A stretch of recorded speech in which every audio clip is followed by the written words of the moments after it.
Hello. How are you? I hope this finds you well. Thanks for tuning into the channel.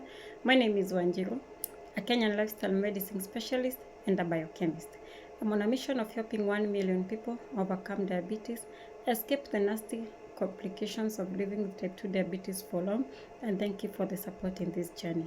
If you resonate with this video, if you find it helpful, if you find it useful, kindly leave something at the comment section.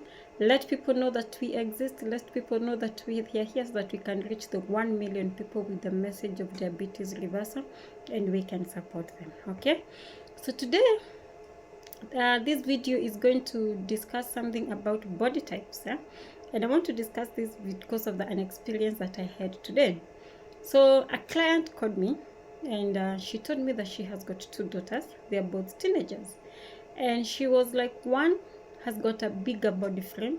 She was born with a big body. Her birth weight was actually high. It was over 4.5 kgs, and she was like, it's big bodied and it's healthy, but she's accumulating a lot of weight.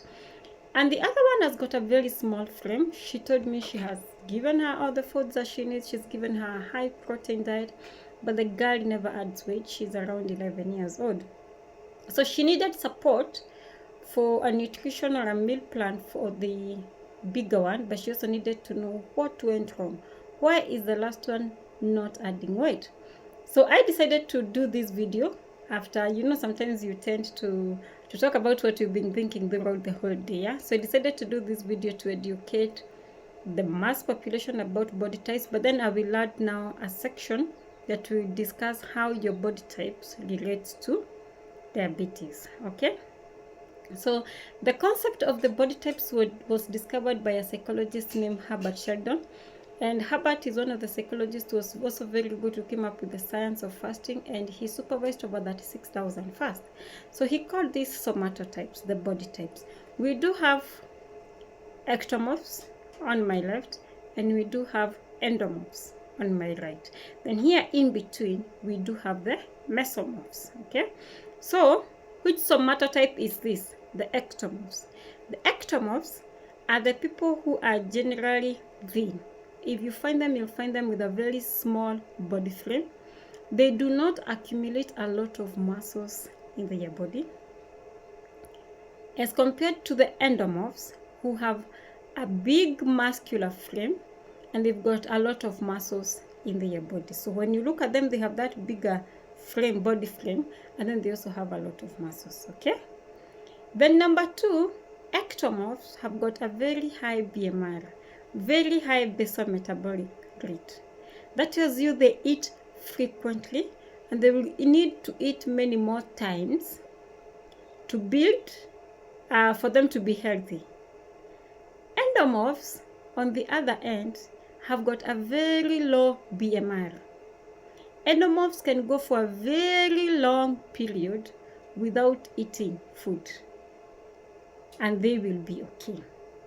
Okay, so we've looked at the frame and the BMR that they have. Okay, so those are the 2 key differences between them. That when you look at them, there are some people who, regardless of what they eat, they will never grow big. Okay, and there are others who they say that they'll grow big even by smelling the smell of a donut. They add weight. Those are the endomorphs. The in between here, we have the mesomorphs. The mesomorphs are the people who are now in between. Okay, so they are in between the ectomorph and the mesomorph. So what happens is that the genes are the ones that influence your body type, because the genes that regulate the expression of fat, or the genetic code that influences the behaviors of your adipose cells or adipose tissue, are the ones that influences your body type. So there is a gene that, number 1, supports hyperplasia and hypertrophy. What do we mean by hypertrophy and hyperplasia? When you look at a cell, this Form 1 biology of a cell. Yeah? So a cell can increase in size. So that cell increasing in size is what we call hypertrophy. Okay, so I want you to imagine a fat cell. A fat cell growing times 2, growing times 3, growing times 4, times 5. That is hypertrophy. So you will find that for the ectomorphs, the people on the left, their cells maybe can grow once, twice. After they get up to this level, they cannot grow any bigger. They've increased their size to the maximum. But then you find for the endomorphs, the one that were on this side, it will grow once, twice, thrice, 4, 5 times. That is hypertrophy. So there is a gene that affects the adipose cells, how they are expressed. In ectomorphs, they can only increase maybe times 2, but in the endomorphs, they can increase up to 5 times. That is why you'll find an endomorph can grow in size. Their cells can grow this big, but an ectomorph can also only grow up to this size. Okay? Then now we have hyperplasia. Hyperplasia. What is hyperplasia? Hyperplasia is the number of cells in the body. Okay, what do I mean by that? That for ectomorph, they have one cell. When it has reached the level that it cannot grow any bigger, now the body makes a new cell. And their level of hyperplasia is limited. The ability of the fat cells to multiply is limited. But do you know what happens with the ectomorphs? The level of hyperplasia is so high. This is what we are calling genes influencing expression of the fat cells. So you had one cell. This person continues to eat and eat and eat. The body makes another cell. You continue to eat again. So you're storing fat and storing fat. The body makes a third one, fourth one, a fifth one. You know, that is hyperplasia, the ability of the body to make new fat cells. And hypertrophy is the size. So in ectomorphs, the extent to which the cell can increase in size is limited. So it will always have ability for hypertrophy. Actually, the adipose cells in the body is the only cell that has that ability to stretch and increase in size. But for the ectomorphs, it is up to a certain level. And then for the endomorphs, it can go and go and go and go. Okay? And the reason why even when endomorphs lose weight, there is a level below which they cannot go, is because when your body makes new fat cells, this is what we are talking about hyperplasia, those cells do not die. Even when they lose weight, they just shrink. Okay? So I want you to imagine someone who had 2 fat cells. They multiplied times 5, they got 10 adipose cells because they kept adding weight. When they lose the weight, you know, those cells will just shrink and become small in size. They will not die. They will still be there. It's just that they shrink in size. So when you lose weight, because you still have the 10 cells, but they shrink in size, you're not like the ectomorph who had only 2 cells. So when they lose weight, it's just 2. Someone with 2 and someone with 10, you know, you cannot compare these two. That's why even when endomorphs lose weight, you still see them with a big frame, because during their moments of accumulation, their bodies multiplied and they made new cells, and the body will still keep those cells. They will not lose them. Okay? And I told you the mesomorphs are always in between.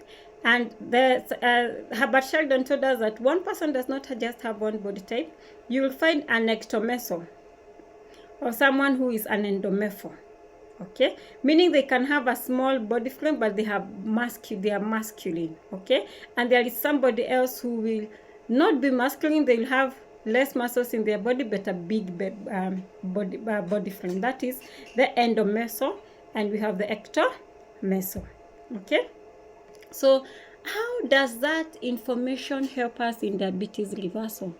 Or how is that information important in the prognosis of diabetes? Prognosis of diabetes means the stages that the body will follow, because now the disease progresses into full diabetes, from where we start to where we end.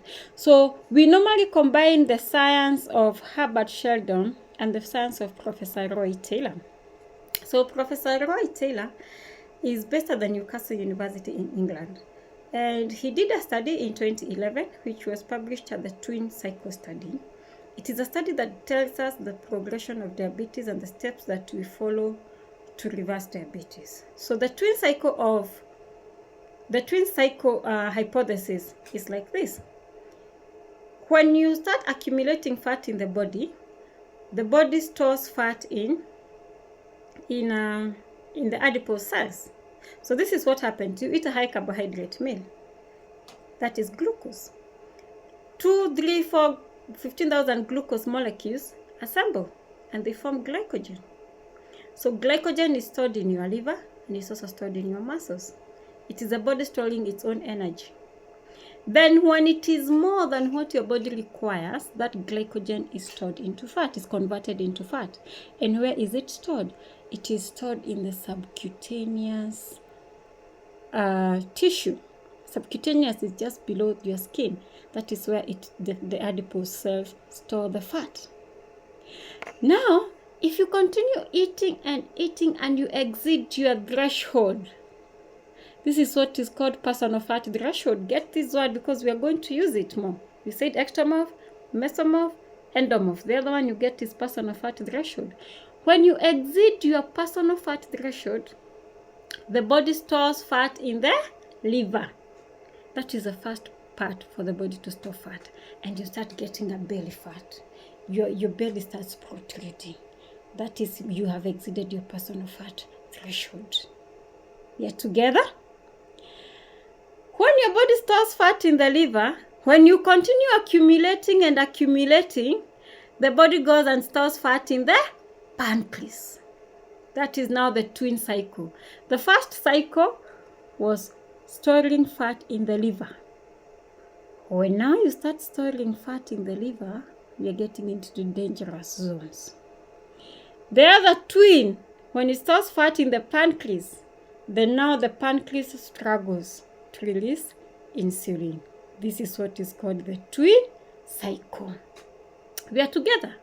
So how does your body fat or body type affect your personal fat threshold? Because this is where we are coming with body types and diabetes. If you're an ectomorph, you will have such a low level of personal fat threshold. And remember we said personal fat threshold is that number where you hit and your body starts storing fat in the liver and in the pancreas. So you can find somebody who is so slim, somebody who is so thin, and they have diabetes, and they are like, I thought diabetes was a disease for fat people. And you are like, no, it's not a disease for fat people. You exceeded your personal fat threshold. And you know what? Your body types, you are an ectomorph. That means you had a very small threshold or ability to store fat in your subcutaneous tissue, because the ability of your fat cells to hypertrophy or increase in size, you remember, is limited. And the ability of your fat cells for hyperplasia, 1, 2, 3, 4, making it 10, when you have exceeded your calories intake, is also limited. That means you could only go so far before the body started storing fat in the liver and in the pancreas. And this is where you'll find an ectomorph with diabetes when they are only 68 kgs. It is not the only thing. It is not the only thing. Insulin resistance, type 2 diabetes, I have always said, it's like a dragon with so many heads. But weight is usually one of the key things to consider when your body starts storing fat in the liver and then it stores in the pancreas. And when does it start storing fat in the liver? When you exceed your personal fat threshold. And what influences your personal fat threshold? Your body type. For the endomorph, you can find someone who is 100 kgs, yeah? Is an endomorph. Their cells can increase in size to the maximum possible, and when they get to their maximum, they start making new cells as they continue eating. So you find them hitting 100 kgs. But they have such a high fat threshold that it takes so long before they start storing fat in the liver. It's because of their body type.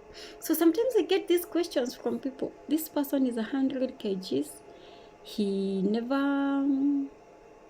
doesn't have diabetes. He doesn't have insulin resistance. He doesn't have high blood pressure. It's because of personal fat threshold. Somebody else is only 65 kg, 70 kgs. They have exceeded their fat threshold. They are storing fat in the liver and in the pancreas. I hope this explains it all. And now, a question that people ask me. What is the best body type? And I'm like, you cannot choose your body type. Your body type is influenced by your genes. Can you choose your genes? You know, you have 2 parents. You didn't choose what to get from these 2 parents. You have 4 grandparents. You could not choose what to inherit from these 4 grandparents. You have 16 great-grandparents. You could not choose which genes to inherit from them. And it's good you are not given a choice, because even if you would have given a choice, trust me, you would have made the wrong choice, you know? Because I laugh when I tell people it's like being given a choice to choose your marriage partner.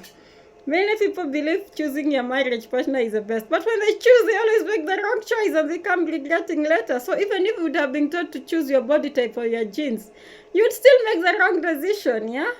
But for the body type that you got, the thing is to feed your body according to your body type, okay? So that you don't exceed your fat threshold. If you're an ectomorph, you have a high BMR. You tend to eat frequently and oftenly because you also burn a lot of calories. Even when you are at rest, not doing anything, your body burns a lot of calories. When you're frequently eating, would you stop eating junk, my sister? Would you stop eating junk, my brother? Yeah, that junk is not doing good for you. That junk is not good for you. Trust me, it's not good. Because you're eating oftenly. If you're taking a lot of wheat, you're eating a lot of sugar, you're eating a lot of dairy, you will exceed your personal fat threshold and start storing fat in your liver.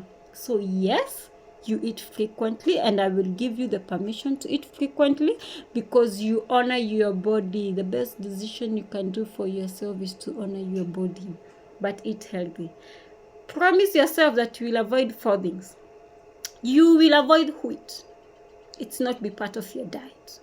You will avoid sugar. Be it sugar in liquid calories, be it table sugar. Avoid sugar. You will avoid any carbohydrates that does not have fiber. Things like rice, anything that is a carbohydrate and it does not come with fiber. Avoid it. And you promise yourself you'll avoid dairy. When you avoid those 4 key things, even as an ectomorph and you are eating frequently, as long as you are eating whole foods and you avoid dairy, you avoid wheat, you avoid any carbohydrate that does not come with fiber, and you avoid sugar, you'll be fine. You will be fine. Rarely will you find yourself in situations where you are exceeding your personal fat threshold. Are you an endomorph? Hello, my cousin. I am an endomorph. My body likes to keep fat and to store fat so easily. Can you promise yourself that you will not eat 5 times a day? Imagine eating once is enough for us. Just once. Once every 24 hours. Our body is enough. We were born with a very low BMR. Very low. We can go for long periods without food and you are good. Just feed your body according to your body type. Just eat once in a day. And when you eat, avoid sugar. Avoid liquid calories. Avoid drinking your calories. Avoid any carbohydrate that does not come with fiber. Okay? And avoid wheat. So when you feed your body according to your body type, you will avoid excessive calories and you will avoid exceeding your personal fat threshold. What does it mean for fasting? If you are an ectomorph, it will be a challenge going for 3, 4, or 5 days without food. A prolonged fasting may not work for you because your BMR may challenge you. But eating once in a day is enough fasting for you. Your body will have been tortured enough, okay? So when you start fasting, to reverse diabetes or for anything, start with once a day. Eating once a day, that is good for you. If you're an endomorph, you know what? Your BMR favors you. You can fast for prolonged periods. You can fast for 3 days, you can fast for 4 days or for 5 days. Okay? So fast according to your body type. Eat according to your body type. I know maybe I would like to hear from you. What is your body type? Are you an ectomorph major? Are you an endomorph major? Or are you a mesomorph major? If you are in between, are you an endomeso? Are you an ectomeso? What are you? I would love to hear from you. If you like this video, consider liking, consider sharing, and give us your feedback. We shall be glad to hear from you. It's a bye-bye for now.